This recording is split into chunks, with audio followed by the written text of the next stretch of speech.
Welcome to part 2 on my review of the Star Wars movies. Now it's time to talk about the well-known but infamous movies known as the Star Wars prequels. About 2 decades ago, it was announced that not only were the Star Wars movies getting theatrically re-released, but they were going to make 3 prequels based on the original saga.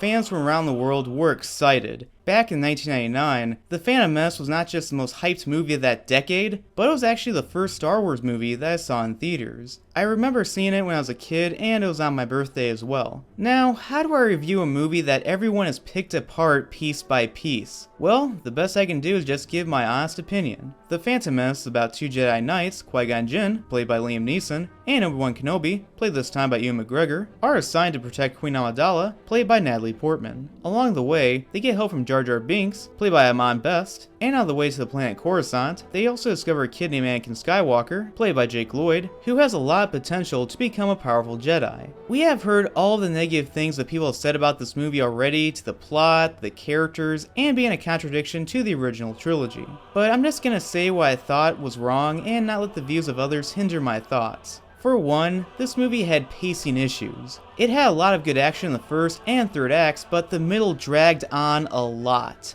I would take this time to talk about the plot holes, but red letter media already did that. The other is how bland and underplayed many of the characters are. There are a lot of talented actors in this movie, but I felt like their performances were being held back and they could never really shine. But right now, I'm going to talk about what you rarely hear anyone say about this movie. What's good about it? For its time, it showcased some of the best CGI at that time, and you could tell that a lot of money and effort were put into them, even though some haven't aged that well. The other is the cool action scenes. When there's action happening, it's never a letdown, especially that amazing duel of the 2 Jedi when they fight Darth Maul, played by Ray Park. This scene is amazing. The action, directing, and the soundtrack are really well put together. Before I give my rating, I just want to address some complaints that I find dumb that many people have with this movie. First, the whole midichlorians thing was something I liked because it gave a little explanation to the Force. I know that some people thought it got rid of a lot of the mystery, but it's a scientific explanation, and isn't Star Wars science fiction? The other is the racist accusations. They're aliens! How is it racist? Anyway, this movie for me was a mixed bag.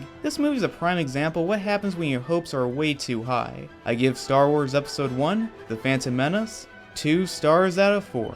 Next was Attack of the Clones. Taking place 10 years later, Anakin Skywalker, played this time by Hayden Christensen, is now a teenager and on his path to become a Jedi. When Padme is targeted by an assassin named Jango Fett, played by Tamora Morrison, Obi-Wan Kenobi tracks him down while Anakin protects Padme. This eventually leads to the two falling in love and Obi-Wan Kenobi discovering the creation of a clone army for the Republic. This was the first movie that I remember just walking out dissatisfied, but also wondering, why was it called Attack of the Clones? They're not the bad guys, and they don't even attack until the 3rd act. As much as I feel like Star Wars fans just hate these movies too much, this is the one that I'm gonna defend the least. While I'm on the subject of it, there were a few good things. One was Hayden Christensen. On one hand, I never understood why Padme only aged like several years but Anakin pretty much skyrocketed through puberty, but I think his performance wasn't that bad. People said that it was too whiny. It's not fair.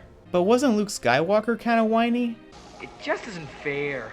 As much as we don't want to admit it, we were kinda whiny too when we were teenagers at one point. One standout moment is when he tells Padme about him killing a whole entire village. This scene is very emotional and sort of disturbing at the same time.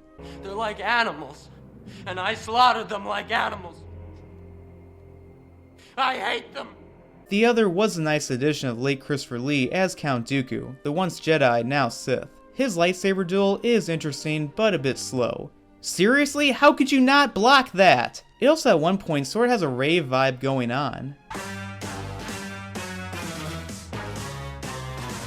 Then we finally get to see Yoda use a lightsaber. It might be a little contradictory to the original saga, but it's entertaining to watch. This movie is like The Phantom Menace, but unlike The Phantom Menace where it has some worthwhile moments, this one has far less. Everything from the assassination scene not making any sense to the love story being phoned in, and for the fact this movie is boring is why this movie is my least favorite of the trilogy. Back to the story, I never got why Jedi could never love. I can understand rejecting anger, hate, or other negative things, but why is love bad? Not just my least favorite of the prequels, but the worst Star Wars movie in the saga. I give Star Wars Episode 2, Attack the Clones, 1.5 stars out of 4. The final chapter in the prequels was Revenge of the Sith. The Clone Wars have gone on for a long time now, and Anakin finds out that Padme is pregnant. He shortly after has visions of her dying of childbirth and is desperate to save her. Chancellor Palpatine, played by Ian McDiarmid, reveals to Anakin that he's a Sith Lord and claims he can save Padme if he joins the dark side. He does so, and helps the Empire hunt down the Jedi. Revenge of the Sith is not only considered to be the best of the prequels, but it was the first Star Wars movie to be rated PG-13.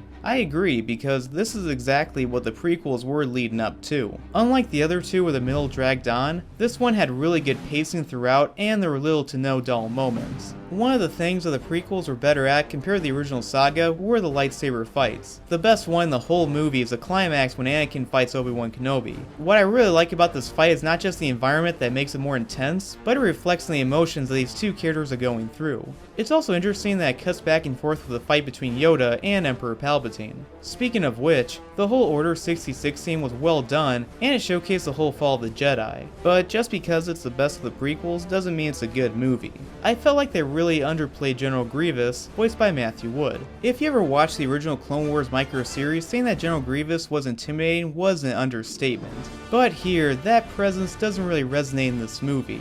On the subject of the voices, I never really understood why they changed the voices of the battle droids. They sounded perfectly fine in the first two. Check it out, Corporal. We'll cover you. Roger, roger. But now they sound like Steve Urkel.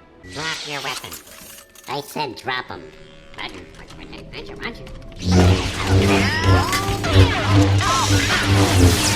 Did I do that? Some things in this movie didn't make much sense to me, like why was this Jedi looking away during this fight? Another was this part. It's over, Anakin! I have the high ground! True, but that didn't stop you from defeating Darth Maul. I think the perfect scene to sum up this movie is when Anakin officially becomes Darth Vader. It's really cool, until this part. In fact, the LEGO Star Wars game did a much better job. It could have been better, but a decent finish to the prequel trilogy. I give Star Wars Episode 3, Revenge of the Sith, 2.5 stars out of 4. So stay tuned to part 3 where I talk about the Clone Wars animated movie and The Force Awakens.